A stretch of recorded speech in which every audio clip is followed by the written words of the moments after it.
तो good morning दोस्तों। सुबह सुबह थोड़ा ठंड लग रहा है इसलिए। तो आप सब कैसे हैं? उम्मीद करते हैं आप लोग अच्छे होंगे। और आप लोग देख रहे हैं नीतीश ऑप्शन में, आप सबको छुपे नीतीश शाह। आज मैं बात करने वाला हूँ कमर की कमाई, जो कि खेसारी लाल यादव के अभी टीजर आया है। टीजर आया है तो उस पर क्या ही बात किया जाए, जो कि आएगा तो उसके बारे में गाना तो फुल गाना आएगा तो फुल बात किया जाएगा। जो कि अभी टीजर आया है तो टीजर पे आप लोग समझ सकते हैं कि उसमें तो गाना वाना रहेगा नहीं, जो कि खाली म्यूजिक व्यूजिक रहेगा। उस पर कमर का हिलाई जो है वो हिलेगा, जो कि नम्रता मल्ला है। लेकिन हमारे हिसाब से उसमें किसी और को लाना चाहिए, लेकिन फिर भी उन लोग का सोच है, जो भी सोचे होंगे अच्छा ही सोचे होंगे।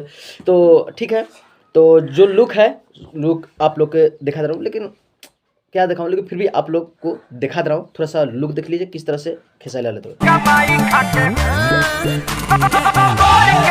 ठीक है, ये फर्स्ट लुक देखें आप लोग। दूसरा लुक भी आप लोगों को दिखाऊंगा, लेकिन आप लोग इस वीडियो इस तरह के वीडियो देखना चाहते हैं तो हमारे चैनल को सब्सक्राइब करें। और बीच बीच में मैं ब्लॉग भी वीडियो डालते रहता हूं, तो अगर इस टाइप के आप लोग वीडियो देखना चाहते हैं तो हमारे चैनल को आप लोग जरूर सब्सक्राइब करें, जो नीतीश शाह ऑफिशियल है। और इस वीडियो को आप लोग ज़्यादा से ज़्यादा शेयर करें, ताकि जितने भी खेसारी लाल यादव के फैन हैं वो उनके पास ये पहुँचे और इस कमर की कमाई को जो कि वो लोग वीडियो देख सके और ये गाना सुन सके।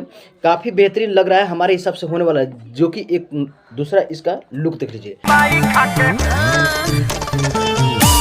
देखिए कितना अच्छा लग रहा है इस तरह से, जो कि बहुत बवाल ये गाना लग रहा है होने वाला है। लेकिन आप लोग शेयर करेंगे तभी जो कि खेसारी लाल यादव के फैन हैं उनके पास ये पहुँचेगा और उनको जानकारियाँ मिलेगा। तो इसलिए आप लोग इस वीडियो को ज़्यादा से ज़्यादा शेयर करें ताकि पहुँचे, और प्यारा सा एक लाइक कमेंट करके जाएं। और आप सब हमें अपना सपोर्ट जरूर हमारे ऊपर बनाए रखें। और फिर मिलते हैं किसी और अपडेट के साथ, तब तक दीजिए इजाज़त। प्रणाम।